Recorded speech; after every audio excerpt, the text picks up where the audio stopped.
Welcome back to Muscular Dystrophy Warrior. Just like the last video, in every video, a moment of silence for all the fallen warriors who sadly lost their battle to muscular dystrophy. Sending prayers to all those families who have lost someone with muscular dystrophy. Today I'm joined by Brad Miller, an author who lives with Becker Muscular Dystrophy. We'll talk about his journey from childhood to adulthood, the challenges and lessons that have shaped him, what inspired him to write his book, and his goals for the future. Brad, thank you again for being here today. Yeah, thank you so much for inviting me. It's always nice to be invited on. I will start with the first question. Can you take us back to your childhood before you fully understood Becker muscular dystrophy? Sure, yeah, in my early childhood, I wouldn't really have noticed what was going on until certain points and certain stages throughout my childhood. Like the first thing I noticed for myself was when the other kids were climbing stairs and climbing fences, climbing trees, doing all that stuff and running. I just couldn't keep Mm-hmm. up. So that was the first time I noticed. But other than that, I had a pretty normal childhood, just playing with my toys, playing with Hot Wheels, watching the Friday night shows, and so my life was pretty normal. Yeah. Okay. When did you or your family first notice something different physically? Like you were saying about the stairs, but your family, like when did they start noticing something was wrong with you? Right, like when it came to stairs, it wasn't too bad, but like I could walk up them, but I couldn't run up them like the other kids. But the one thing that stood out is when I started playing children's soccer and stuff, and started trying to play any sports where I had to run, and noticing I couldn't run was a bit of a concern, and I'd fall a lot. So I was taken to a doctor who ran a blood test, and I guess some certain levels were high, and then eventually I was sent off for my muscle biopsy, where they took a piece of muscle out of my arm, and that was the start of my journey there. Yeah, it's similar to mine, you know. They started Yeah, blood test, couldn't find anything, they just did a biopsy on my leg and right. from there. Okay. What were some things you struggled with as a child that other kids maybe didn't understand, like you mentioned a little bit? Were those the only things or did things change Well, once you were getting older, like older, older child? well, it pretty much was in school. Like, for some reason, the other kids noticed the way I walk, so they'd make fun of me, and that was the first thing where I was like, "Okay, what's going on there?" And I just sort of felt like a bit of an outcast. But it was really in gym class where I just couldn't keep up. And I remember there was a time I was living in New Brunswick at the time, and snow's a big thing Mm-hmm. there, where the class was going snowshoeing through the woods in the forest area, and I was left far behind. I was the last one arriving back at the school. It was just so tough. And in that moment, I don't think any other kid would have noticed, like, why is this kid so far behind? I mean, Yeah. so that was my first time seeing that. Okay.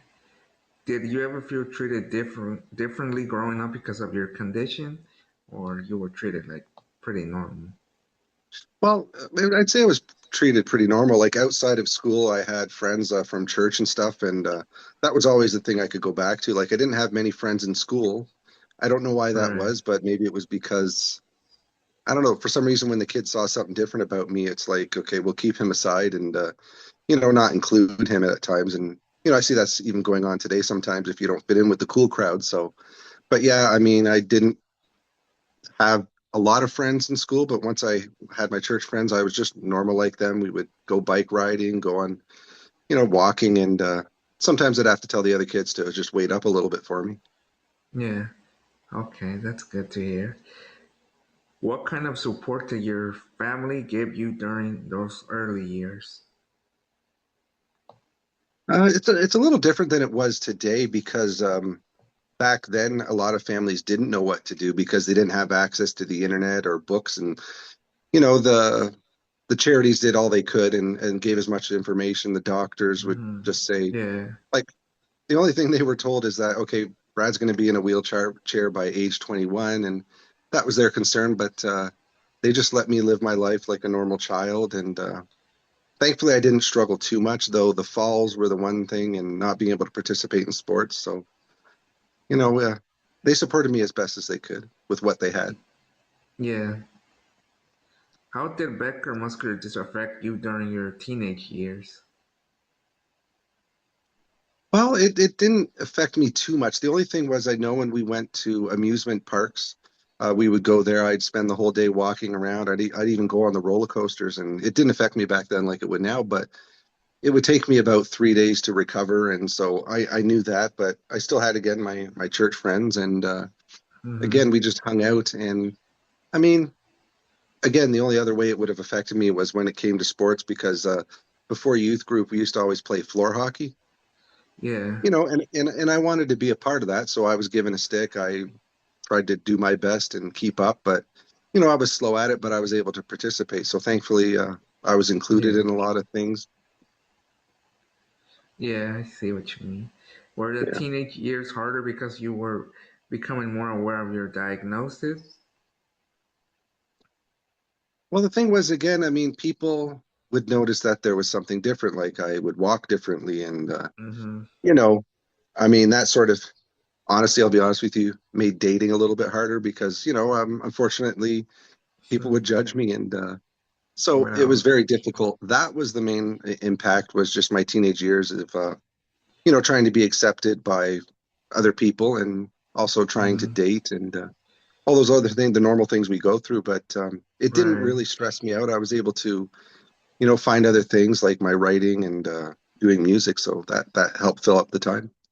Yeah, you found something to do Yeah. that would like keep your mind busy, huh? hmm Did you ever feel isolated, embarrassed, or misunderstood during school? During school, I could say yes. I mean, there was a time I was in grade 8 and I was exempt from playing gym class because it involved a lot of running. So Right. what they did at first is I would sit on the sidelines and I would just be watching the other kids play, and then some other kid actually broke his leg and he was sitting with me for a while, so we were hanging out. So I felt like I had someone there to connect with, and it was a good little friendship for a little moment. But the Mm-hmm. second his leg healed and everything else, he forgot about me, left me behind, and I was still on the sidelines. So I did feel a little bit left out in those times, and again, I had a few little friends at school that we would talk to, play, throw a ball around at on recess and lunch, and so Mm-hmm. you know, uh, it wasn't too bad. Yeah. Looking back, what do you wish people understood about what you were going through back then? I mean, maybe I wish that more people knew I was being bullied because honestly, I didn't tell many people. What was showing up is I was getting in fights at school. So Oh, my mom would get a call like Brad's in a fight. I'd get suspended because I was one that if people bullied me, I'd stand up for myself. And even if I stood up for myself and say didn't succeed, the other kids started respecting me that way. But it was just a lot of standing up for yourself in those moments. But I yeah, put up with a lot. But again, maybe I should have told more people about the bullying because I know today it's discussed a lot more often than it was back in my day. yeah. When you became a young adult, did your perspective on disability change? Um, I could say a little because that's when it started affecting me a lot more. Mm-hmm. Like I would, have these falls still. I had those since a child, but even in my teens and into my adulthood, I'd fall and stuff. So as far as perspective changing, the one thing again I didn't have back then was the access to so many other stories like we do today. So Right. which helps change a lot of people's perspective on disability. So, and at that Mm-hmm. time I was in it by myself on my own. I didn't have those sources, so I just had to deal with it. Yeah, however you could, huh? What was the hardest part about transition from being a teenager to becoming an adult with Becker muscular dystrophy? I wouldn't say there was too many struggles in between that point. I was still doing pretty good, but I was noticing the changes as well. And thankfully throughout everything, I've had a pretty positive attitude about things. I'm sort of like, you know, when it comes, just deal with it and you keep going. And so, thankfully, I was able to, transition that period pretty well. It just wasn't until later on that things started changing big time. Yeah. How did you handle the reality of losing strength, independence, or certain dreams? Yeah, I know because when I was young, I wanted to be a race car driver, and so that's a very Mm-hmm. physically demanding Yeah. sport.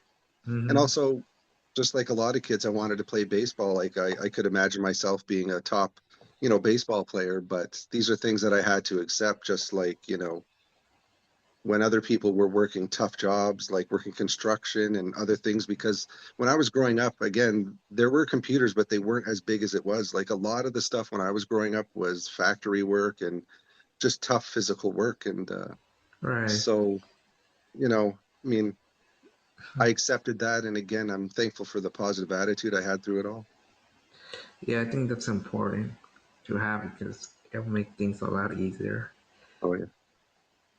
What helped you keep going during the hardest moments? Like you were mentioning, just staying positive, huh? Yeah. In the hardest moments, like I'll tell you, when I was a kid, I used to put on headphones and just, you know, search through the radio stations and listen to songs. And so the biggest influence in my life was listening to songs. And so if it had a positive message, and even still today, like you hear that one good song, and it just sort of puts Mm-hmm. you in the right mood. And so Yeah. that's what I would do. Mm-hmm. Same here. Yeah. As you gotten older, how has your body changed and how have you adjusted? Because I know, like, obviously, I have muscular dystrophy. Duchenne, you have Yeah. Becker, and both are progressive. So that's why I'm trying to Mm. ask, like, how has it progressed for you the last couple of years? Yeah. I mean, it's really the walking, like it makes it a little bit more challenging. Like now, if I fall, and that's been within the last 5 years or so, that if I Mm-hmm. fall, I can't get up.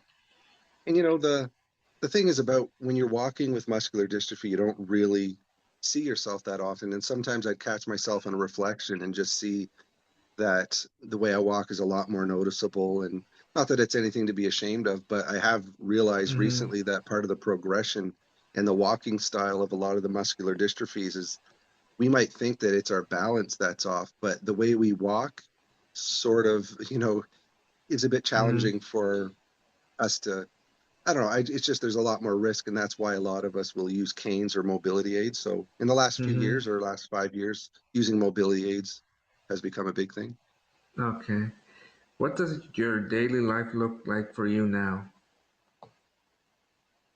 Yeah, it was a lot more busier a few years ago when I was working, but now pretty much what it is, I take care of the household here. My wife works full time, so I'll get up every morning and make her breakfast, get her lunch prepared, and throughout the day, I'll do whatever cleaning I can. And I can't clean like I used to, but because Right. it wears me out. But but pretty much my day is get up early, take care of my wife, get her off to work because I'm just trying to do that part. And Yeah. other than that, I'm just trying to raise awareness. I write a lot, which is why I wrote a book and all that stuff. And so pretty much I fill my time with the writing and trying to do advocacy work. And if it all Mm-hmm. first started with people harassing me for parking in accessible parking. So accessibility and just educating people has been a big thing that I do throughout the day. Mm-hmm. That's good. We need a lot of awareness, like for a lot of different disabilities. Oh yeah. What has been the biggest lesson you learned from living with Becker muscular dystrophy?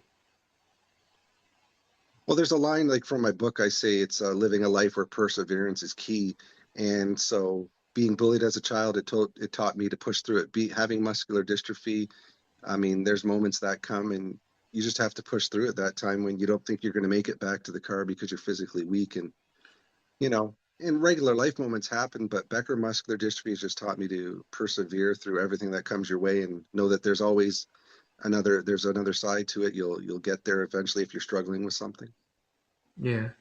What do you want people to understand about growing older with a progressive condition like Becker muscular dystrophy? Yeah, Becker muscular dystrophy or any forms of the muscular dystrophy, the biggest thing is to be prepared. Like when you're aging with a disability or muscular dystrophy, sometimes you Mm-hmm. think you have time. And Right. so like where I currently live, we thought we'd only be here for 4 years. Now we're here 14, and the place is not going to work for me at all in the future or even in the next few years. But we're Mm-hmm. stuck here. So if anything, people as you get older, It's just make sure that you're prepared, make sure you have savings if it's possible, and just live in that proper place that gives you the proper access to using the bathroom, to taking care of yourself, like making a meal and whatever else you have to Yeah, do throughout the day. yeah, I agree. Like have something, where you can be like wheelchair accessible, Yeah, which is not like easiest thing to do in the world. right. I saw that on February 16th of this year, you posted about your book. What inspired you to share your story at that point in your life? Well, at that point, I was sharing, like, I think it was just an update about my book and how it was almost like I just felt like, I'm going to share it just so I can, sort of in a way thank people, because when I first wrote it, I never thought that I would sell more than 20 copies, and I'm almost at 400. And again, it's Oh, not about making money; it's about raising awareness. But right. I just want to share it because you know when you put something in a book, sometimes there's more people that will read it. So I just wanted more people to understand my story and see that despite having muscular dystrophy, that even though there's things outside of muscular dystrophy that affect our life, that we can get through it, and just to keep going through it all. Yeah, okay. Yeah, I see what you mean. What is the title of your book and what's it about for those that haven't seen your book or heard about your book? Sure, the name of the book is Fighting Towards Victory, and it's just, it's not about achieving victory or winning, but it's about Mm-hmm. having that end goal. Like, if you're going through something in life, like I've been through a lot outside of muscular dystrophy as well, and Yeah, so it's just a book sharing my story, showing how I grew up, what led to my diagnosis, how I dealt with the diagnosis as a kid through my teens into into being an adult with it and all the challenges, plus a few personal stories to help people understand that no matter what happens in life, that we'll just keep fighting. yeah. Like people just assume that all we deal with is or disability for something, family issues, all that stuff we deal with it as Yeah. well. What was the writing process like for you? What emotions came up as you looked back on your life? 'Cause I know it's not easy to write a book, like tell your whole story. Right. Writing, like, it can get tiring, especially with muscular dystrophy and stuff.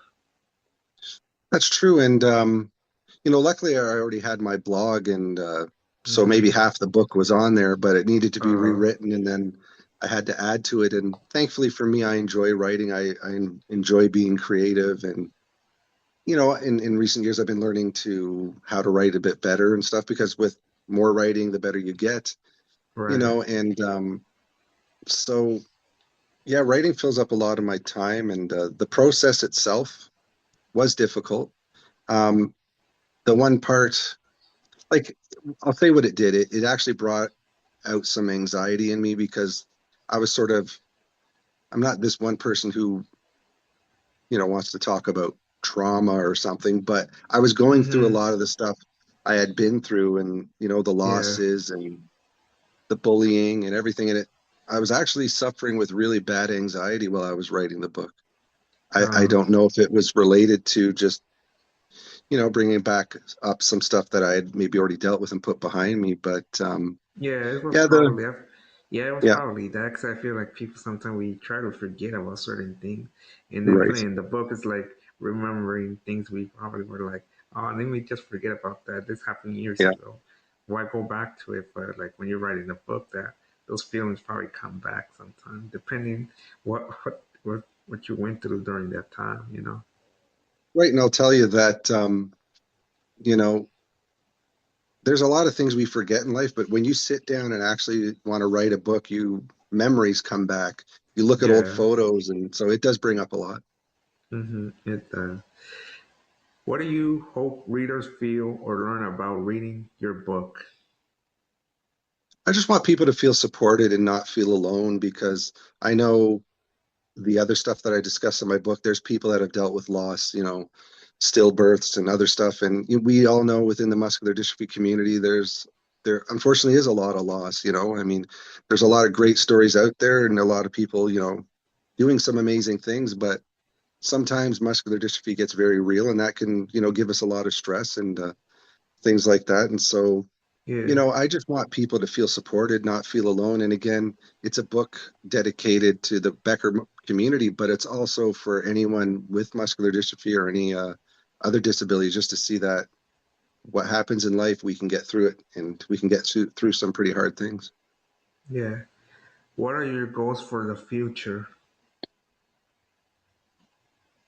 I mean, I'll be honest, there was times when I felt like, have I done enough? Should I just step back and do I have enough content out there? And but I keep coming back to the need to raise awareness and make others feel supported. Like I'll tell you, I mean, a lot in social media, we want to see a lot of likes, and I do that too. And sometimes I post something, I don't get enough likes, or I think it's not enough likes, but it's about Hmm. the certain few people that relate to it. Because if there's people that don't want to hear it, maybe they're not at that point in their life where they can, maybe handle some of the truth that I put out there, because I'm pretty honest about telling my stories. So, Yeah. I just want people to know that, I just did my best in life and I just want to raise awareness. Yes, feel like same here. I try to always keep like I'll be honest with stuff I deal with, muscular dystrophy, Duchenne. So I'm like maybe there's I like you're saying a couple of people might see it because some don't want to really see the reality. If I'm like I want my channel to focus on the reality, I'm not gonna lie to the people. Be like, oh, everything's okay, it's Yeah. easy. No, I'm not trying to do that. I think Mhm. there's been enough of that from people that don't have a Right. disability. Hmm. Do you want your book to become part of a bigger mission? Well, there was one. See, I never wanted to be a public speaker or anything like that, because that's just something I get a little uncomfortable with. But like one idea that came up from it is I just want to help other people. So I did write a workbook that went along with it, just to help people get through those tough times, to remind them, because again, this is my story in my book called Fighting Towards Victory. But the new one, Finding Your Path Towards Victory, would be about helping others, because I know those difficult times and the thoughts that come in when you're struggling. And so if there was a bigger picture, I just would like to see maybe that workbook, help people. And because there's sections for writing, and again, it just comes down to wanting to help people. I'm not really a selfish person. I don't need the attention. And so if there Right. was a bigger dream or anything, it's just to maybe have that workbook and have the book just become more recognized as a source to help people through the tough times. Yeah. Are you hoping to become a speaker, advocate, mentor, or voice for others with Becker muscular dystrophy? I know you mentioned right now that you never thought of Right. being a speaker. What about advocate or mentor, or a voice for others with Becker muscular dystrophy? Now, a lot of the people in the Becker muscular dystrophy community, you know, I obviously don't represent all of them, but I try Mm-hmm. and be a voice to maybe encourage others with Becker muscular dystrophy to share their story, so that it moves beyond my Becker story and it becomes more bigger. Like it's our Becker story, and that we should all share our stories, and not be ashamed of the tough parts and stuff. And so, I mean, I'll do the advocacy for sure, and raising awareness Mm-hmm. about accessibility and accessible parking and more support for our community, and just things like that. Yeah, I see. What legacy do you want to leave behind? I just want to, I mean, as far as legacy, that just for people to see someone who shared their story openly and honestly, someone who honestly cared about people, didn't lie. There's nothing fake. That just someone who always, Yeah. yeah, pursued the truth and shared the truth. I like that. I like that. Last question. When people hear your story, what do you want them to remember most? Well, I just want them to remember the authenticity, because, I mean, we've moved in a time where a lot of people were about the truth and just telling it how it is. And now people, because of algorithms and popularity and gaining followers, they try and sugarcoat the whole story about living with Yeah. muscular dystrophy, or even just living life. So I just want people to Hmm. see me as a person who honestly shared my story, that honestly cared and wanted to make a difference. Yeah, same here. Like I try to be honest, like you're Yeah, saying right now, it's all about, just say something just to draw attention or views. But here yeah, it's like we're telling our truth, the reality we live every day. This is no exactly. lie, this is no show, like I would say. Right. That's true. All right, Brad. Brad, thank you for joining me today, for sharing your story with us. It was great learning more about your life, your journey, Becker Muscular Dystrophy, what inspired you to write your book, and what you hope to accomplish in the future. Before we wrap up, where can people find your book and follow you on social media? Sure. Yeah, I'm on Instagram. It's at my Becker story. I'm also on YouTube and Facebook. And then my book, again, is for sale on Amazon, again, Fighting Towards Victory. And if you click on my bio for my book under Brad Miller, you'll see that I've written a few other books that I hope people might check out. Okay, I'll make sure to add your links in the description. To everyone watching, make sure to support Brad, check out his book, and follow his journey. Don't forget to like, comment, subscribe, and obviously share this interview. And like always, MD Warrior out. Until next time.